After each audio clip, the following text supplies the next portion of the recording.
Assalamualaikum warahmatullahi wabarakatuh. Sahabat pecinta channel biografi dan kisah. Channel yang mengupas biografi tokoh-tokoh dan kisah yang menarik dan inspiratif. Semoga kalian sehat selalu dan diberikan rezeki yang melimpah. Kisah Abu Nawas, memenjarakan angin. Al-Kisah. Abu Nawas kaget bukan main saat seorang utusan Baginda Raja datang ke rumahnya. Ia diharuskan menghadap Baginda secepatnya. Pikiran Abu Nawas bertanya-tanya, permainan apa lagi yang akan dihadapi kali ini? Setelah tiba di istana, Baginda Raja menyambut Abu Nawas dengan sebuah senyuman. Kegeran langsung tuh Abu Nawas. Akhir-akhir ini aku sering mendapatkan gangguan perut. Kata tabib pribadiku, aku terkena serangan angin, kata Baginda memulai pembicaraan. Ampun tuanku, apa yang bisa hamba lakukan hingga hamba dipanggil? Tanya Abu Nawas. Aku hanya menginginkan engkau menangkap angin dan memenjarakannya, kata Baginda. Abu Nawas hanya diam. Tak sepatah kata pun keluar dari mulutnya. Ia tidak memikirkan cara menangkap angin nanti, tetapi ia masih bingung bagaimana cara membuktikan bahwa yang ditangkap itu memang benar-benar angin. Karena angin tidak bisa dilihat. Tidak ada benda yang lebih aneh dari angin. Tidak seperti halnya air walaupun tidak berwarna tetapi masih bisa dilihat. Sedangkan angin tidak. Parahnya lagi, Baginda hanya memberi waktu tidak lebih dari 3 hari. Abu Nawas pulang dengan membawa pekerjaan rumah dari Baginda Raja. Namun Abu Nawas tidak begitu sedih. Karena berpikir adalah sudah merupakan bagian dari hidupnya, bahkan merupakan suatu kebutuhan. Ia yakin bahwa dengan berpikir akan terbentanglah jalan keluar dari kesulitan yang sedang dihadapi. Dan dengan berpikir pula ia yakin bisa menyumbangkan sesuatu kepada orang lain yang membutuhkan terutama orang-orang miskin.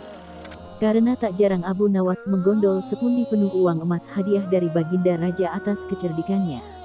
Akan tetapi sudah 2 hari ini si Abu Nawas belum juga mendapat akal untuk menangkap angin apalagi memenjarakannya. Sedangkan besok adalah hari terakhir yang telah ditetapkan oleh Baginda Raja. Abu Nawas hampir putus asa. Abu Nawas benar-benar tidak bisa tidur walaupun hanya sekejap. Mungkin sudah takdir, kayaknya kali ini Abu Nawas harus menjalani hukuman karena gagal melaksanakan perintah Baginda. Ia berjalan gontai menuju istana. Nah, di sela-sela kepasrahannya kepada takdir ia teringat sesuatu, yaitu Aladin dan lampu wasiatnya. Bukankah jin itu tidak terlihat? Guman Abu Nawas. Ia langsung kegirangan dan segera berlari pulang. Sesampainya di rumah, ia secepat mungkin segala sesuatunya kemudian menuju istana. Di pintu gerbang istana, si Abu Nawas langsung dipersilahkan masuk oleh para pengawal karena Baginda sedang menunggu kehadirannya. Dengan tidak sabar Baginda langsung bertanya kepada Abu Nawas. Sudahkah engkau berhasil memenjarakan angin hai Abu Nawas? Tanya Baginda. Sudah Paduka yang mulia, jawab Abu Nawas dengan wajah berseri-seri. Abu Nawas kemudian mengeluarkan botol yang sudah disumbat. Kemudian botol tersebut diserahkan kepada Baginda. Baginda Raja menimang-nimang botol itu sebelum bertanya lebih lanjut. Mana angin itu hai Abu Nawas? Tanya Baginda. Di dalam. Tuanku yang mulia, jawab Abu Nawas. Aku tak melihat apa-apa, kata Baginda. Ampun tuanku, memang angin tidak bisa dilihat, tetapi bila Paduka ingin tahu angin, tutup botol itu harus dibuka terlebih dahulu, kata Abu Nawas menjelaskan. Setelah tutup botol dibuka, Baginda mencium bau busuk. Bau busuk yang sangat menyengat hidung. Bau apa ini, hai Abu Nawas? Tanya Baginda marah. Ampun tuanku yang mulia, tadi hamba buang angin dan hamba masukkan ke dalam botol.